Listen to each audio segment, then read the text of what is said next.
बिस्मिल्लाहिर्रहमानिर्रहीम, अस्सलाम वालेकुम। आप देख रहे हैं मुझे मेरे यूट्यूब चैनल पर और मैं मुज़म्मिल अवान हूँ। चौधरी परवेज़ इलाही वज़ीर आला पंजाब बड़ी बुरी तरह फंस चुकी हैं।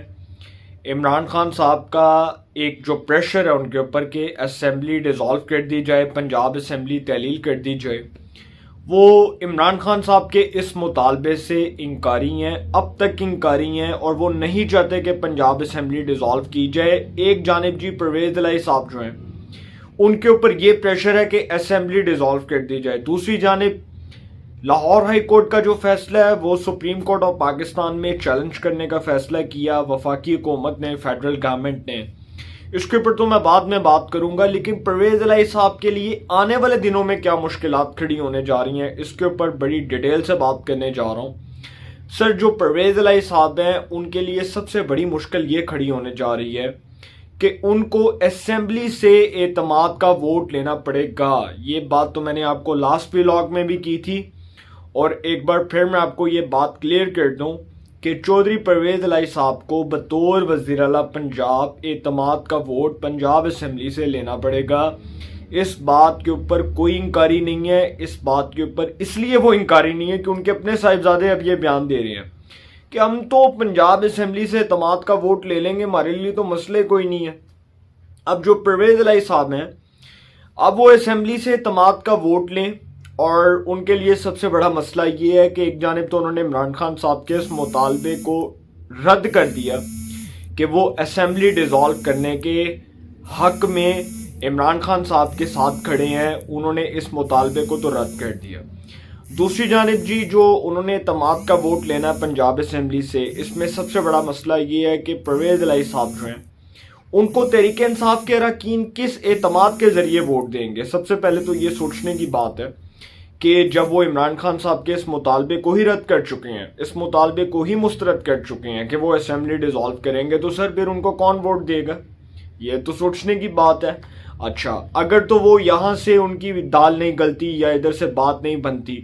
और यहाँ से इमरान खान साहब का ये जो नैरेटिव है कि असेंबली डिसॉल्व कर दी जाए और परवेज़ इलाही साहब इनकार कर चुके हैं, तो यहाँ से मामला ओके नहीं होता, तो फिर सर दूसरी जानिब अपोजिशन तो ऑलरेडी उनके नाम पर क्रॉस लगा चुकी है और जरदारी, फजलुर रहमान, नवाज शरीफ, शहबाज शरीफ, हमजा, मरियम, मैं किस किस का नाम लूँ, शायद खाकान अब्बासी साहब रह गए इसलिए उनका नाम ले लिया। तो सर सारे परवेज़ इलाही साहब से तो ऑलरेडी तंग है, तो परवेज़ इलाही साहब वहाँ से वज़ारत आला कैसे लेंगे? अब परवेज़ इलाही साहब दोनों जानिब से फंस चुके हैं। मुझे नहीं लगता कि वो पंजाब में मज़ीद सर्वाइव कर सकेंगे और मुझे नहीं लगता कि वो बतौर वज़ीर आला पंजाब अपनी टर्म पूरी कर सकेंगे, क्योंकि उनके लिए दोनों जानिब से मुश्किलात हैं। और तहरीक इंसाफ जब ये देख चुकी है कि वो ट्रस्टी नहीं है, परवेज़ इलाही साहब काबिल तबार नहीं है, एक जानिब तो वो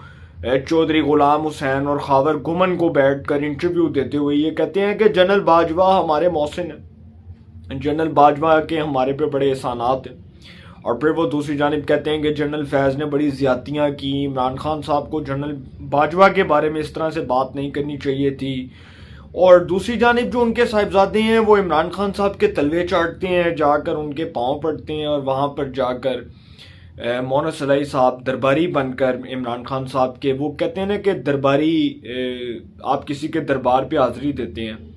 और फिर आप उनकी जो है वो चापलूसी करते हैं। ये उन सियासतदानों की मैं बात कर रहा हूँ जो पहले GHQ के दरवाज़ों के ऊपर जाकर दस्तक देते थे और उनको GHQ के गेट नंबर 4 की पैदावार भी कहा जाता था। उसके ऊपर फिर कभी बात करेंगे। लेकिन जी मोनस इलाही साहब जो हैं वो एक जानिब तो इमरान खान साहब की तारीफ़ों के पुल बांध रहे हैं और दूसरी जानिब परवेज़ इलाही साहब जो हैं वो इमरान खान साहब के ख़िलाफ़ बातें कर रहे हैं। और फिर परवेज़ इलाही साहब ये भी कहती हैं, ये भी चौधरी गुलाम हुसैन को और खावर गुमन को कहते हैं कि इमरान खान साहब तो मोनस इलाही को साथ नहीं बिठाते थे, उनको तो मोनस इलाही की शक्ल नहीं पसंद थी। तो पता नहीं मोनस इलाही साहब फिर किस हैसियत में इमरान खान साहब की तारीफ़ों के पुल बांध रहे हैं और इमरान खान साहब को इस बात का यकीन दिला रहे हैं कि हम आपके साथ खड़े हुए हैं।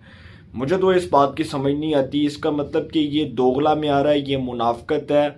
और ये सरासर मुनाफकत है, इसलिए कि इमरान खान साहब के बारे में परवेज़ इलाही साहब की बातें कुछ और हैं, परवेज़ इलाही साहब का माइंडसेट कुछ और है और चौधरी मोनस इलाही साहब का इमरान खान साहब के हवाले से ख्याल कुछ और है। तो दोनों बाप बेटा जो है इसका मतलब गेम कर रहे हैं इमरान खान साहब के साथ। अब ये जो सारी गेम है इसके पीछे सर एक बात को मत बोलिएगा कि मोना सलाई साहब जो हैं ये डबल गेमर हैं। और ये डबल गेमर ऐसे हैं कि इनको तो सबसे पहले अपने वालिद मोहतरम से ये बात पूछनी चाहिए थी। जो मैंने जियो न्यूज़ के ऊपर इनके स्टेटमेंट्स देखे तो मैं बड़ा हैरान हुआ मोना सलाई साहब की बातें सुन के कि वो कहते हैं कि हमारा सॉफ्टवेयर अपडेट नहीं हुआ, मामू का सॉफ्टवेयर अपडेट हुआ है। हमारा सॉफ्टवेयर बिल्कुल ठीक है, मामू का सॉफ्टवेयर अपडेट हुआ है। और फिर उन्होंने ये कहा कि जी नून लीग तो एतबार के काबिल ही नहीं है, मुझे तो मेरे वालिद साहब ने बताया कि नून लीग तो काबिल एतबार जमात ही नहीं है। अच्छा, मैं आपको एक और बात बताता हूँ, हमारे एक सहाफ़ी दोस्त हैं और उनका एक बड़ा अच्छा जर्नलिस्टिक कैरियर है। वो ख्वाजा साद रफ़ीक साहब की साहिबजादी की शादी में शरीक हुए तो उस वक्त चौधरी परवेज़ इलाही साहब जो हैं वो साद रफ़ीक साहब के साथ खड़े थे, उनके गले मिल रहे थे। तो परवेज़ इलाही साहब ने कहा कि जी साढ़े गिले शिकवे दूर हो गए ने, असी नून लीग दे नाल खलोते हुए हैं, नून लीग जो फैसला करेगी असी कबूल करांगे, मुस्तकबिल जो हो सकता है साढ़ा इत्तेहाद हो जाए। तो सर परवेज़ इलाही साहब जो है ना वो बेसिकली आप उनको दोगला सियासतदान नहीं कह सकते, आप उनको बड़ा चालाक और बड़ा होशियार सियासतदान कह सकते हैं। और परवेज़ इलाही साहब ने एक ऐसे मौके के ऊपर, एक ऐसी टाइमिंग के ऊपर आकर एक बड़ी आप समझ लें कि इम्पॉर्टेंट किस्म की स्पीच, बड़ी इम्पॉर्टेंट किस्म की जो है वो उन्होंने स्टेटमेंट्स दी हैं। जब उन्होंने देखा कि इमरान खान साहब टोटली तौर पर फारिग हो चुके हैं, नाड़ी बन चुके हैं, सियासत में तो उनका रोल ही ख़त्म हो रहा है, तो परवेज़ इलाही साहब जो हैं वो डबल गेमर हैं और मोना सलाई साहब जो हैं उनसे बड़े गेमर हैं। और परवेज़ इलाही साहब के नून लीग के बारे में क्या ख्यालात हुआ करते थे ये बात मैं फिर कभी आपको जाकर बताऊंगा। और तब जब इन्होंने नवाज शरीफ साहब से वज़ारत आला लेनी थी और फिर वो उस टाइम नवाज शरीफ साहब ने इनको नहीं बनाया क्योंकि उस टाइम में काफ लीग और नून लीग जब एक ही जमात हुआ करती, जब एक ही मुस्लिम लीग हुआ करती थी, तो उस वक्त भी परवेज़ इलाही साहब डबल गेमें खेलते थे। और तब भी ये बात सुनने में आई कि परवेज़ इलाही साहब की वजह से चौधरी शुजात हुसैन साहब नवाज शरीफ साहब से दूर हुए, वरना चौधरी शुजात हुसैन साहब का माशाल्लाह जितना सियासी कद काट है, जितना उनका सियासी नाम है और जितनी उनकी इज्जत है पाकिस्तान की सियासत के अंदर, मैं समझता हूँ कि वो पाकिस्तान के एक बड़े ज़ीरक सियासतदान है, एक बड़े सीनियर सियासतदान है और इंतहाई शरीफुल नफ्स और ईमानदार सियासतदान हैं, जिनके किरदार पर पॉलिटिकल कैरियर के ऊपर आज तक किसी मुखालफ ने कोई उंगली नहीं उठाई, कोई लेबल नहीं लगा सका। तो सर परवेज़ इलाही साहब जो है ना, ये ख्वाजा साद रफ़ीक साहब की साहिबजादी की शादी के मौका पर उनके ये अल्फाज थे नून लीग के बारे में और बड़ी तारीफ़ें किया करते थे। और फिर मैं आपको एक और बात बताऊं कि जब चौधरी परवेज़ इलाही साहब के पास चल कर गए अदम एतमाद वाले दिनों में ख्वाजा साद रफ़ीक साहब और दीगर जो मुस्लिम लीग नून के सीनियर रहनुमा थे, अता तारड़ और मरियम औरंगज़ेब, परवेज़ रशीद, तो सर ये जब सारे चल कर गए तो उस वक्त भी परवेज़ इलाही और चौधरी शुजात हुसैन साहब साथ बैठे हुए थे। तो परवेज़ इलाही ने उस वक्त भी नून लीग को जुबान दी थी कि आपने जो फैसला करना है हमने वो कबूल करना है, सानू कोई मसला नहीं है, जेड़ा तुहाडा फैसला वो साडा फैसला। तो सर नून लीग तो बिरयानी की प्लेट इनको हाथ में रख कर दे रही थी, नून लीग तो इनको हाथ में वजारत आला रख कर दे रही थी कि ये वजारत आला लें और पकड़ें और उसके बाद आप वज़ीर आला बन जाए। सर तब भी इनको तकलीफ थी, इसलिए क्योंकि इनको बकौल नून लीग के उन रहनुमाओं के मैं फिर नाम नहीं लूंगा, और फिर वो जो चेयरमैन वापडा थे जनरल मुजम्मिल हुसैन साहब, सर उनकी कॉल आ गई थी और उन्होंने एट द एंड ये कहा था परवेज़ इलाही साहब को कि अगर मोना सलाई अपनी ज़ुबान से मुकरा, अगर तुम अपनी ज़ुबान से मुकरे तो तुम लोगों के खिलाफ नैब की इंक्वायरियां खोल देंगे। तो सर ये फिर वहां पर इमरान खान साहब के पास चले गए और इमरान खान साहब के साथ जाकर बैठ गए। तो सर सियासत जो है ना वो बहुत बड़ी मुनाफकत है और बड़ी मुनाफकाना चीज़ है और ये बड़ी बेरहम सियासत है पाकिस्तान की। इसमें किसी का कोई पता नहीं है कि कौन किसी का भाई है, कौन किसी का दुश्मन है, कौन किसी का दोस्त है, कौन किसी का मौसिन है, कुछ इसके बारे में कुछ नहीं कहा जा सकता। और ये परवेज़ इलाही साहब जो हैं ये बड़ी बुरी तरह फंस चुकी हैं और मैं ये समझता हूँ कि इनकी जो वजारत आला है वो चंद दिनों की मेहमान है, इससे ज़्यादा मैं बात नहीं करूँगा। मोना सलाई साहब के जो स्टेटमेंट्स हैं, जो वो कह रहे हैं कि जी नून लीग जो है उसने हमें धोखा दिया, हम लोगों को कभी इन पर एतबार नहीं था, इमरान खान जो कहेंगे हम लोग 1 मिनट में कर लेंगे, परवेज़ इलाही असम्बली से एतमाद का वोट ले लेंगे, परवेज़ इलाही साहब जो हैं वो वज़ीर आला रहेंगे, मुखालफिन को एक बार फिर मुँह की खाना पड़ी। तो सर ये जो सारी बातें वो कर रहे हैं ये वजारत आला तो उन्होंने काफ लीग ने तहरीक इंसाफ से ली है, अपनी तो इनकी कोई कंट्रीब्यूशन नहीं है, अपनी तो इनकी 10 नशस्तें हैं पंजाब असम्बली के अंदर।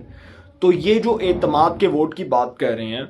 ये एतमाद के वोट से पहले तो ये बताएं कि जो इनके वालिद मोहतरम ने इमरान खान साहब के खिलाफ बयानात दिए हैं, उसके बाद भी कोई बात रह जाती है कि ये इमरान खान साहब के साथ खड़े हैं। और परवेज़ इलाही साहब और मोनस इलाही साहब के ये स्टेटमेंट्स के बाद ये बात वाज़ी हो गई है कि ये जो परेशान कुन और मायूस कुन चेहरे हैं, ये बता रहे हैं कि परवेज़ इलाही साहब की वज़ारत आला चंद दिन के मेहमान हैं। ये बात मैंने आपको बहुत पहले भी की थी, और आप सबको शायद याद होगा कि जब परवेज़ इलाही वज़ीर आला बने तो मैंने उस वक्त भी ये तनकीद की थी, और इसलिए तनकीद की थी कि ये जो मामला है परवेज़ इलाही साहब का, ये कल को फिर अदालत में जाएगा, और फिर अदालत में ये कंट्रोवर्सी खड़ी होगी कि परवेज़ इलाही साहब चूँकि वज़ीर आला पंजाब बन गए हैं तो कोई ना कोई रफड़ पड़ जाएगा। अब जब गवर्नर ने उनको डी नोटिफाई किया तो लाहौर हाई कोर्ट ने उनको बहाल कर दिया, और लाहौर हाई कोर्ट का जो डिसीजन है उसको वफाकी हुकूमत ने सुप्रीम कोर्ट में चैलेंज करने का ऐलान कर दिया। अब ये सुप्रीम कोर्ट में चैलेंज होगा, और सुप्रीम कोर्ट में जब ये मामला जाएगा तो सर फिर दोबारा से एक नई पटारी खुल जाएगी, दोबारा से एक नया कट्टा खुल जाएगा, दोबारा से एक नई कंट्रोवर्सी, एक नया तजाद जो है, एक नई हाइप खड़ी हो जाएगी। तो सारी चीज़ें तो दोबारा होंगी। तो इस पर अदालत उज़्मा, मौज़ूद अदालत, सुप्रीम कोर्ट ऑफ पाकिस्तान, हमारी ऑनरेबल काबिल एतबार अदालत, उसको चाहिए कि जिसके ऊपर एक फुल कोर्ट बना दे, तमाम सुप्रीम कोर्ट के तमाम के 17 जजेस बैठ जाएं। अभी तो वैसे 16 एक जज की अपॉइंटमेंट होनी है, तो जो 16 के 16 जज हैं वो बैठ जाएं, उसके ऊपर बैठ के एक ये जो केस है इसकी समाअत कर लें, इसके ऊपर फैसला दे दें, ताकि ये मामला हमेशा के लिए बंद हो जाए। अब ये जो मामला है इसके ऊपर वफाक ने तो सुप्रीम कोर्ट में इस फैसले को चैलेंज करने का ऐलान कर दिया, लेकिन मैं आपको आखिर में एक बात बताता चलूँ कि परवेज़ इलाही साहब ना तो इमरान खान साहब की नज़र में काबिल एतबार हैं, और ना ही इस PDM की नज़र में काबिल एतबार हैं। बिलखसूस अब जरदारी साहब का तो उन पर से एतबार उठ चुका है, और जरदारी साहब समझते हैं कि परवेज़ इलाही साहब ने बहुत बड़ा धोखा दिया,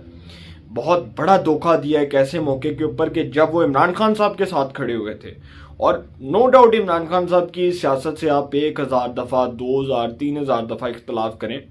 लेकिन इमरान खान साहब ने परवेज़ इलाही को ट्रस्टी के तौर पर वज़ीर आला बनाया, काबिल एतबार समझ कर वज़ीर आला बनाया, लेकिन उन्होंने फिर भी इमरान खान साहब का एतबार तोड़ा, और ये एतबार उन्होंने एक बार नहीं पता नहीं कितनी बार तोड़ा। तो सर ये जो मोनस इलाही साहब की चीखें हैं ना,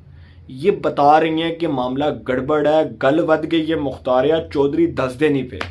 इंशाल्लाह जी अपनी मैं आपके साथ कोई और बात करने लगा था, अपनी राय का कमेंट्स में ज़रूर इज़हार कीजिएगा। इंशाल्लाह एक नए सेगमेंट के साथ फिर मुलाकात होगी। अपना बहुत ख्याल रखिएगा। अल्लाह निगहबान।